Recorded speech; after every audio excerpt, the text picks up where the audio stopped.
Hi all, welcome to Sense number 35, a sense of self, including friendship, companionship, and power. Go ahead and do your journal work before we start. And looking at this one, I thought, wow, it's very interesting that power was included there. But within just a few seconds of kind of processing through it, I realized why it was there. And that's because if we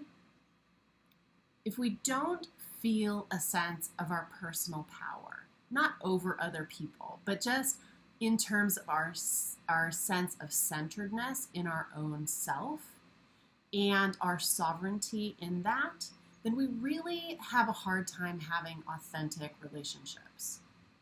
Because we're focused on what the other person's perception is. We're focused maybe on comparing ourselves. Maybe we're focused on not being enough.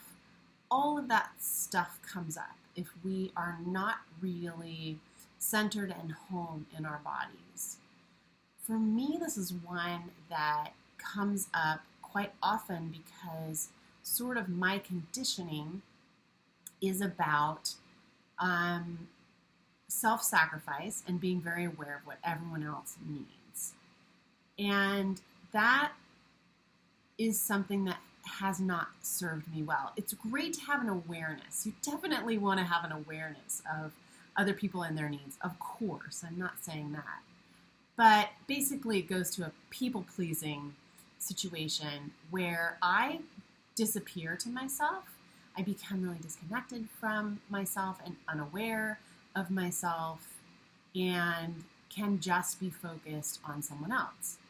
And because of that, I tend to have found in general, people and spending time with people to be draining. Because I would just sort of automatically go into this shut off, disconnected, invisible mode. And then when I would come out of it, I'd be, a lot of times like maybe angry at myself, or because that child inside is like, you just ignored me for 3 hours and I was hungry or I was tired. I didn't want to do that thing that the other person suggested. You didn't even check in with me. If we're not really rooted in that sense of self,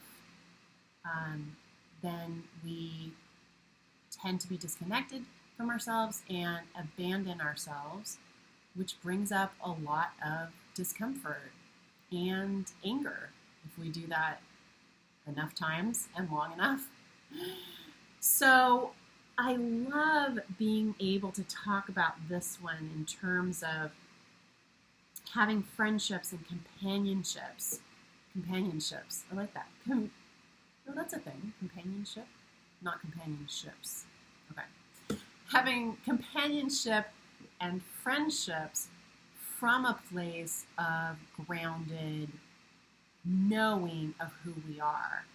And for a discussion about that, listen to yesterday's if you didn't, because in that one I very much talked about who we are and how we are finding that true self in this course via reconnection with our senses and with the flow of life in the present moment. So when we're lacking that knowledge, we really can't have great friendships and companionship because we're not there or we're not wholly there. So doing this work of reconnection with ourselves, with reality, with life as it is happening in the flow in this moment is not only important for our lives, but it is important like the pebble in the lake ripples out to every relationship we have with ourselves, with that child inside of us, with our bodies, with people in our environment, in our close environment, with people we run into during the day, with how we interact or even notice the nature around us.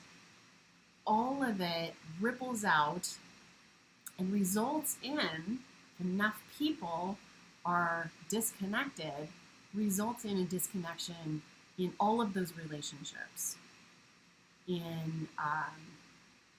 Because we're dismembered. We're not bringing our whole selves to the relationship. And so that relationship cannot be healthy.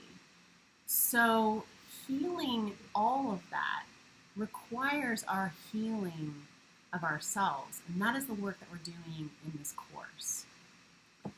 So I don't have a specific exercise for you today, but I want to just have you notice when you do, because we're just talking about this. So now there's maybe an awareness there that wasn't before, or maybe just a focus on that you had forgotten about. So I just would love for you to notice when you are rooted in your body, when you are aware of the sensations of your body, when you're in reality in the present time, which means you're not racing ahead in the future in your head, you're not reminiscing or regretting the past, and you're just right in your body.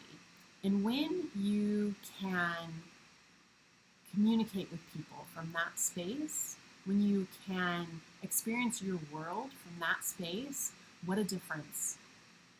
Just notice the difference. You're actually alive. You're not just in your head in ideas and concepts.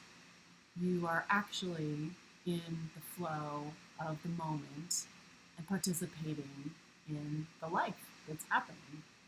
So I just love if you felt to notice that when that comes up, when you are communicating with the next person you communicate with. Can you keep an awareness in your body and communicate with them as well?